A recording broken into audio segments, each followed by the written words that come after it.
সন্ধে হলে সব মুড়ি পেঁচি বাড়ি বাড়ি পৌঁছে দাও মন জয় করার জন্য। আর প্রধানমন্ত্রী হব, ওমা আমার আর গোলা করে নিয়ে যাচ্ছে, জানি বিরাট ভালো আছে না, অনেকে তো রিসার্চ না থাকে, নিয়ে গেছে সিংহাসনে বসিয়ে দিয়েছে। এরকম যে বলছে আজ থেকে আপনি আমাদের প্রধানমন্ত্রী। আচ্ছা তাহলে তবে আমাদের একটা নিয়ম আছে। কি নিয়ম? বলে 3 বছর যা বলবো, যা আপনি বলবেন সেই কথা আমরা সব মেনে চলবো। 3 বছর হয়ে গেলে আপনাকে ওই যে দ্বীপ আছে, ওই দ্বীপে হিংস্র জন্তু জানোয়ার আছে, ওই দ্বীপে অনেক গাছ গাছালি বন আছে, ওই বনের ভিতরে জঙ্গলের ভিতরে তোমাকে রেখে আসা হবে। মাথায় কাজ করছে মহাবিপত্রে ঘুরতে এসে মরেছি, জীবনটা চলে গেল। ভাবনা চিন্তা করে ওকে বলছে আচ্ছা 3 বছর যা বলবো সেটা শুনবা তো? বলে হ্যাঁ সব সব কথাই শুনবো, 3 বছর যেটা বলবেন সব কথা মেনে নেব।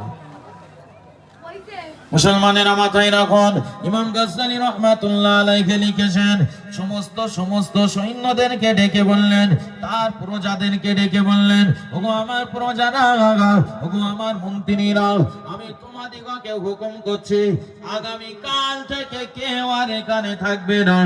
আগামীকাল থেকে তোমরা দায়িত্ব দিয়ে দাও, কোরআন জোগাড় করো, তোমরা এমন করে ওই যে জঙ্গলটা দেখা যায় ওই জঙ্গলের ভিতরে চলে যাও, বড় বড় গাছগুলো কেটে ফেলো, বড় বড় গাছগুলো কেটে ফেলে বন জঙ্গলগুলো সাফ করে দাও।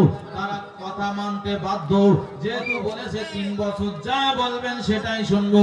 তারা সব গাছগুলো কেটে দিল, ওই জঙ্গলের গাছগুলো। এবার ওইখানে তৈরি করার নির্দেশ দিলেন, যাও ওইখানে ঘর তৈরি করো, ওইখানে বাসস্থান তৈরি করো, বিরাট বিরাট বিল্ডিং করো। দেখা গেল 1 বছরের ভিতরে, 2 থেকে 2.5 বছরের ভিতরে ওই জঙ্গলটা এবার বিরাট শহরে পরিণত হয়ে গেছে। এর থেকে ওই জঙ্গল বিরাট উন্নত, দোকান পাট বসিয়ে বিশাল ব্যাপার সেই জঙ্গল। হ্যাঁ 3 বছর পার হয়ে গেছে, বলছে রেখে এসো ওই দ্বীপে। তো ওই দ্বীপে যদি এখন যায় তার কষ্ট হবে। ভিডিও ছাড়বো তো ইউটিউবে। ইমাম গাজ্জালী রাহমাতুল্লাহ আলাইহি তিনি কথাটা লিখে বললেন, ও দুনিয়াবাসীরা, তোমাদের সামনে রয়েছে কবর নামীয় জঙ্গল। ওই কবর নামীয় জঙ্গলে তোমাদের প্রত্যেককে একদিন রেখে আসা হবে।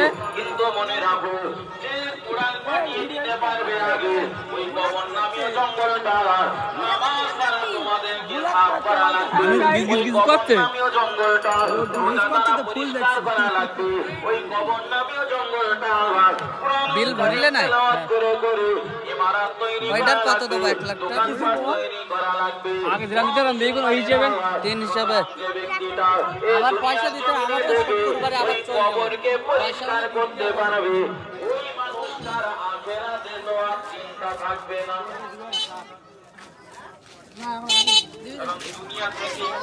মেলায় ঘুরতেইছে, মেলায়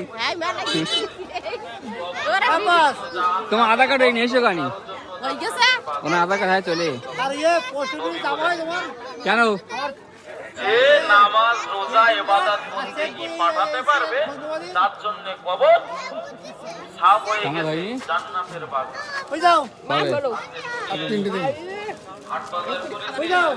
ঠিক আছে নিজেকে মনে করেছে আমার মতন ভালো হালুয়া বিক্রি হচ্ছে নাকি? গালে হাত কেন?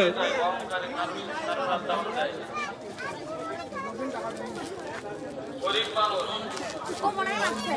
বড়লোক হয়ে গেছে, নামাজের কথা বলা হয়, আল্লাহর ইবাদত বন্দেগীর কথা বলা হয়, যদি তাকে বলা হয় যে হারাম কাজের সঙ্গে যুক্ত আছেন, হালাল কাজে